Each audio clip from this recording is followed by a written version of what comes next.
हमारे देश के लखनऊ शहर में आपको बहुत सारी चीज़ें मिल जाएगी। अच्छे लोग मिल जाएंगे, अच्छी ज़ुबान, अच्छी भाषा मिलेगी, अच्छा खाने के लिए खाना मिलेगा।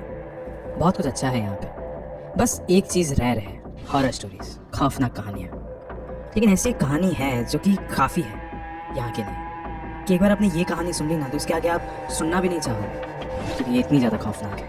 गाइस, आपने कभी ना कभी अपनी ज़िंदगी में ये एक बात सुनी रहेगी कि अगर किसी भी इंसान का कोई भी काम अधूरा रह जाए और उसकी मौत आ जाए तो मर जाने के बाद वो इंसान आत्मा बनकर वापस आता है उसी इलाके में अपना काम पूरा करने के लिए। और ऐसी ही एक कहानी है लखनऊ शहर की जहाँ पे ये हरकत हुई थी। लखनऊ का एक बहुत फेमस OEL हाउस है जहाँ पे इस आत्मा को भटकते हुए देखा गया है। इसकी एक हॉरर स्टोरी को नोट डाउन किया गया था वहाँ पे। एंड गाइस, ये जिस परिवार वालों के साथ ये वाली घटना घटी थी वो आखिरी थे ये घटना का सामना करने के लिए। उसके बाद उसके घर में कोई भी कदम नहीं रखना चाहता था, सब दूर रहते थे इस घर से। कोई भी इसके इर्द गिर्द नहीं भटकता था क्योंकि अंदर कोई और भटकता है। अब ये वीडियो शुरू करने से पहले ऐसे ही और horror, mysterious and historical videos देखने के लिए सब्सक्राइब कर दीजिए इस चैनल को। अब ये कहानी शुरू होती है। गाइस, ये कहानी हमारे देश के आज़ाद होने के बाद की है, इंडिपेंडेंस डे के बाद की है, जब लखनऊ का ये OEL हाउस वहीं की यूनिवर्सिटी के वाइस चांसलर वीरेंद्र शर्मा को सौंप दिया गया। गाइस, एक चीज़ मैं आपको बता दूं कि ये जो घर है ये जब इंडिपेंडेंस था 1947 उससे भी 100 साल पहले का है। सोचिए लेकिन घर कितना पुराना है। आज तो बहुत ज़्यादा पुराना होगा लेकिन उस समय भी ये बहुत ज़्यादा पुराना है। लेकिन वो जो वाइस चांसलर थे उनको वो घर में कोई भी कमी नहीं दिख रही थी। वहाँ पर रहने के लिए आलीशान कमरे थे, एक बड़ा सा आंगन था, उसमें एक अच्छा खासा कुआं था। किसी भी चीज़ की कमी नहीं थी। रौनक ही रौनक थी उस घर में। ऐसा लगता ही नहीं था कि ये पुराना घर है। लेकिन उसके बाद ना वाइस चांसलर एंड उनके पूरे घर वालों ने उसे एकदम खुशी खुशी अपना लिया था एंड वो लोग वहाँ पे रहने लगे थे। लेकिन कुछ चीज़ें यहाँ पे अलग थी तो वो लोग नोटिस कर रहे थे कि जैसे वो घर के अंदर जाते या फिर घर से बाहर आते उस समय जो लोग होते थे आसपास वो उनको अलग एकदम निगाह से दिखते थे कि मतलब एक ऐसे घर में जा रहे हैं जहाँ पे ऑलरेडी कुछ लोग रहते हैं। अभी कुछ दिन बीत चुके थे लेकिन फिर भी ना वीरेंद्र और उसके परिवार वालों का भी बहुत ही ज़्यादा वियर्ड लगने लग गया था क्योंकि उस जगह पे उनको ज़िंदगी भर काटना है, उसी घर में काटना है। लेकिन स्टिल जो लोग हैं वो इतनी बुरी तरीके से देखते हैं, वो एकदम गलत निगाह से देखते हैं। बट स्टिल उन्होंने सोचा कि चलो थोड़ा इग्नोर करते हैं इसको, शायद से ऐसा हो सकता है कि हमें इतना बड़ा घर मिल गया इसके लिए शायद से चल रहे हैं। लेकिन अब एक रात आती है जब वीरेंद्र अपने कमरे में सो रहा होता है ना, अचानक से आधी रात में उनकी जो नज़रें थी वो खुली।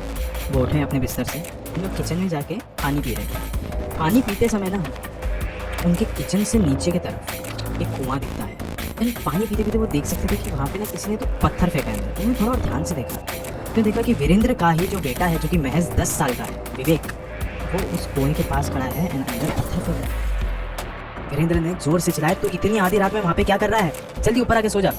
विवेक ने मेरी बात सुनी। वीरेंद्र को लगा कि वो आके ऊपर सो जाएगा एंड फिर वापस से जैसे वीरेंद्र अपने कमरे में जा रहे थे उन्होंने वापस से पत्थर के फेंकने की आवाज़ सुनी जो कि कुएं के अंदर जाके गिर रहा था। वो भागते हुए अभी नीचे गए ग्राउंड फ्लोर में। उन्होंने देखा कि कुएं के पास कोई भी नहीं खड़ा है।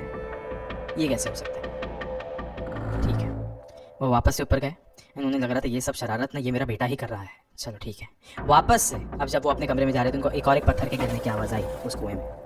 इस बार तो उन्होंने एकदम इग्नोर किया। उन्होंने बोला मैं जा रहा हूँ सोने में, ये विवेक ही है, ये बस शरारत कर रहा है। एंड अगली सुबह वीरेंद्र उठे एंड वो किचन में गए अपने पत्नी के पास। वहाँ पे जाके उन्होंने कहा कि हमें ना विवेक को थोड़ा सा डांटना चाहिए।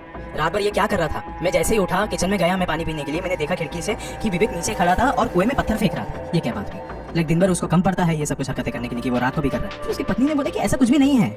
हाँ, आप रात को उठे थे, ओके, मैंने देखा था, लेकिन मैं रात को उसी समय मैं विवेक के कमरे में भी गई थी, मैंने देखा था कि वो सो रहा है। अभी इस समय ना वीरेंद्र को थोड़ा अजीब सा लग रहा था कि ये कैसे हो सकता है, मैं तो अपनी नजरों से देखा था इस बात को। एंड उसी समय विवेक भी आया कमरे के अंदर एंड उसने भी बोला कि यही एक्चुअली उसने बात बताई कि एक्चुअली मैंने पत्थर फेंका था लेकिन वो दोपहर थी पापा, रात में तो मैं सो रहा था अपने कमरे में और वैसे भी मैं 11 बजे चले गया था सोने में और आप कह रहे हो कि 3 बजे के आसपास ये वाली बात हुई थी। फिर वीरेंद्र को लगा कि हाँ शायद से जब मैं उठा था उस समय शायद से रात बहुत ज़्यादा हो रही थी। यस, रात बहुत ज़्यादा हो रही थी इसलिए मुझे शायद से ये सारी चीज़ें दिख रही थी। लेकिन उसी रात वीरेंद्र दोबारा उठा। वापस उसी टाइम पे उठने के बाद वीरेंद्र किचन की ओर गए, खिड़की के पास खड़े हो गए। इन्होंने वापस से देखा कि विवेक कुएं के पास खड़े होकर अंदर पत्थर मार रहा है।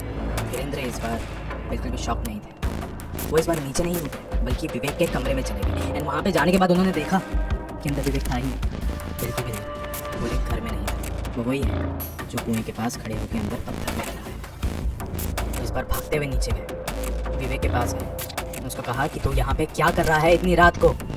इस बार विवेक ने कुछ भी आर्ग्यू नहीं किया, सीधा जवाब दिया, मैं उन्हें जगाने आया हूँ। फिर वीरेंद्र ने बोला किसी जगाने आया है तो क्या बोल रहा है तू? विवेक ने कुएं की ओर इशारा किया। अंदर देखो। वीरेंद्र ने कुएं के अंदर देखा। अंदर देखते ही उसके पैरों तले जमीन खिसक गई। अंदर सर कटी लाशें थी, ब्रिटिश सोल्जर्स, एक नहीं दो नहीं ढेरों सारे।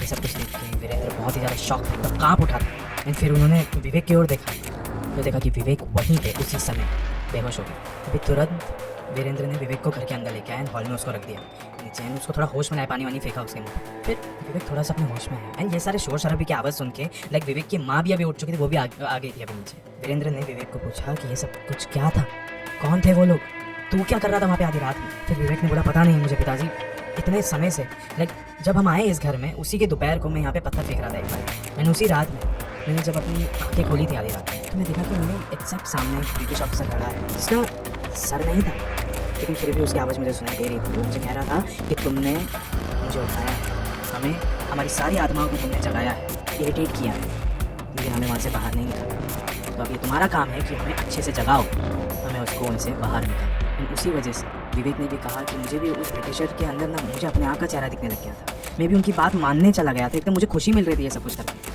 और मैं हर रात को वहीं पे कुएं के पास जाकर अंदर पत्थर फेंका था, कोशिश करता था कि किसी न किसी तरीके से वो लोग वहाँ से बाहर आ जाए, मुझे मिले। एंड जब अभी भी मैं वहाँ पे बेहोश पड़ा एंड जब आप मुझे अभी अंदर लेके आ रहे थे उस समय उन्होंने मुझे एक आखिरी चेतावनी दी कि वो लोग मुझे छोड़ेंगे नहीं, मुझे मार देंगे। एंड गाइस अब ये सब कुछ होने के बाद विवेक को उसके कमरे में लेके गए वो लोग, उसको सुला दे, लेकिन हर रोज़ विवेक की तबीयत बद से बदतर होते जा रही थी, हर रोज़ उसकी तबीयत खराब हो रही थी। उस दौरान वीरेंद्र को समझ में नहीं आ रहा था कि ये हमारे घर पर क्या हो रहा है, किसकी नज़र लग गई है हमारे घर को। फिर उसने सोचा कि सबसे बेहतर यही होगा कि हम आसपास के लोगों से पूछें। वो अपने घर से बाहर निकला एंड उसको जो इंसान मिला उसको पकड़ के उसने ये वाला सवाल पूछा कि तुम लोग हमें ऐसी नज़र से क्यों देखते हो, क्या है इस घर में, हमारे घर में ये सब कुछ क्या हो रहा है। फिर वो जो बंदा मिला उसने उसको कहा कि आप जिस घर में रह रहे हैं वहाँ पे सिर्फ आप अकेले नहीं रहते, और भी बहुत लोग हैं जो यहाँ पे बसे हुए हैं, यहाँ पे आधी रात में भटकते हैं, बस वो जिंदा नहीं है। जब से आप इस घर में आए हो रहने के लिए उस वक्त से हम भी झेल रहे हैं इन चीज़ों को। कैसे वो मैं आपको बताता हूँ। 1857 में लखनऊ में विद्रोह हुआ था, बहुत सारे निज़ाम और ब्रिटिशर्स के बीच में झगड़ा हुआ था, लड़ाई हुई। तो उस समय के लखनऊ के आखिरी नवाब वाजिद अली शाह, उनके जो सिपाही थे उन्होंने गुस्से में आके कई सारे ब्रिटिश सोल्जर्स के सर को धड़ से अलग कर दिया एंड उनका जो बदन था उसे उठा के आपके ही घर के इस कुएं के अंदर फेंक दिया था। एंड फेंकने के बाद उन्होंने इस घर को ऐसे वैसे रखा, कभी भी कुछ साफ़ नहीं किया, बस ऐसे ही छोड़ दिया। एंड हमने एक और एक चीज़ सुनी है कि आपके बेटे ने यहाँ पे पहले ही दिन आके कुएं में पत्थर फेंके थे, तभी से ये चीज़ होना शुरू हो गई। 100 साल से जो आत्माएं सो रही थी आपके बेटे ने आके उसे एक झटके में जगा दिया। वो यहाँ पे आधी रात में भटकते हैं। आप यहाँ पे अभी अकेले नहीं हो, बहुत सारे ब्रिटिश सोल्जर्स की आत्माओं के बीच में यहाँ पे बसे हुए रह रहे हैं। ये सब जब बातें वीरेंद्र को पता चली उसके बाद उसके पास कोई ऑप्शन नहीं था, बस वो विवेक की बस ऐसी देखभाल कर रहा था, मेडिकल तरीके से उसका देखभाल कर रहा था। एंड देखते ही देखते विवेक की मौत हो गई, विवेक नहीं बच सका। वीरेंद्र को भी अभी अच्छे से समझ में आ गया था कि ये सारी हरकतें उसके और उसके परिवार के साथ क्यों हो रही हैं, ये घर श्रापित है। लेकिन अब वीरेंद्र और कर भी क्या सकता था, वो घर तो उसी का था। तो वीरेंद्र और उसकी पत्नी ने उस रात को एक पंडित को बुलाया। उस पंडित ने उस कुएं के पास जाके मंत्र तंत्र करके बहुत सारी विधि करा उस कुएं को हमेशा हमेशा के लिए बंद कर दिया। एंड बंद करने के बाद वीरेंद्र और उसकी बीवी भी उस घर को छोड़ के हमेशा हमेशा के लिए चले गए थे। लेकिन ये जो बातें थी ये ख़त्म नहीं हुआ रही, बिल्कुल भी नहीं। अभी तो बहुत सारी कहानी है जो शायद से उस इलाके में शुरू हुई। एंड जो भी उस घर के पड़ोसी थे उन्होंने कहा कि सिर्फ अभी हमें उन ब्रिटिश सोल्जर्स के रोने की आवाज़ें नहीं सुनाई देती, हमें सिर्फ वही यहाँ पे भटकते हुए नहीं दिखते हैं। अभी तो हर रात को हमें इस कुएं पे एक लड़का भी खड़ा हुआ दिखता है जो कि अंदर पत्थर फेंकता है हर रात। लेकिन गाइस साल 2020 में इस घर में एक वेब सीरीज़ शूट हुई थी जिसका नाम था द सूटेबल बॉय। एंड यहाँ पे शूटिंग के दौरान कब क्या हुआ कैसे हुआ किसी को कुछ पता नहीं चला। लाइक आई डोंट नो कि यहाँ पे कुछ हॉन्टेड एक्टिविटी हुई भी थी कि नहीं थी, क्योंकि ऐसा कभी भी से सुना नहीं कि इस घर में कोई पैरानॉर्मल एक्टिविटी देखा है उन शूटिंग करने वालों ने। क्या पता, हो सकता है कि एक ज़माने में ये घर एक खंडर हुआ करता था एंड आज शायद से ना हो सकता है कि इस इलाके में पहले बहुत सारे आत्माओं का वास था, लेकिन अभी वो सब शांत हो गए, सब सो गए। एंड गाइस अगर आप भी लखनऊ के रहने वाले हो या फिर आप कभी लखनऊ में गए हो, तो अगर आपको ऐसी और हॉरर स्टोरीज पता है या फिर अगर आपको इस हॉरर स्टोरी के बारे में भी कुछ पता है तो प्लीज़ मुझे कमेंट्स में बता दीजिए कि क्या इसकी सच्चाई क्या है या फिर इसकी और कहानियाँ क्या हैं। लेकिन इस वीडियो के अंत होने से पहले मैं आपको एक बात कहना चाहता हूँ कि बहुत बार ऐसा होता है कि आप किसी नए घर में जाते हो, आपको उस घर का इतिहास ना पता, आपको ना पता हो कि उस घर में कब क्या हुआ था एक ज़माने में। होता है ना, ऐसे बहुत सारे घर होते हैं जो एक अपना इतिहास लेकर चलते हैं, कहाँ पे किसी ने आत्महत्या करी हो, कहाँ पे कोई जल के मरा हो, एंड वो सारा इतिहास एक छापा अपने घर पे छोड़ देता है एंड वो वहीं पे रहने लग जाते हैं। वहीं पे वो शांति से रह रहे होते हैं, अचानक से आप एक दिन उस घर में शिफ्ट हो जाते हो। वो जो इतने सालों से आत्माएं सोई हुई थी आपने उनको छेड़ दी एंड अब हर रात को जब भी आप सो रहे हो वो आपको वहीं पे शांति से देख रहे होगे, घूर रहे होगे। कि कब अब आधी रात में उठो और ये अपना चपेटा मारे।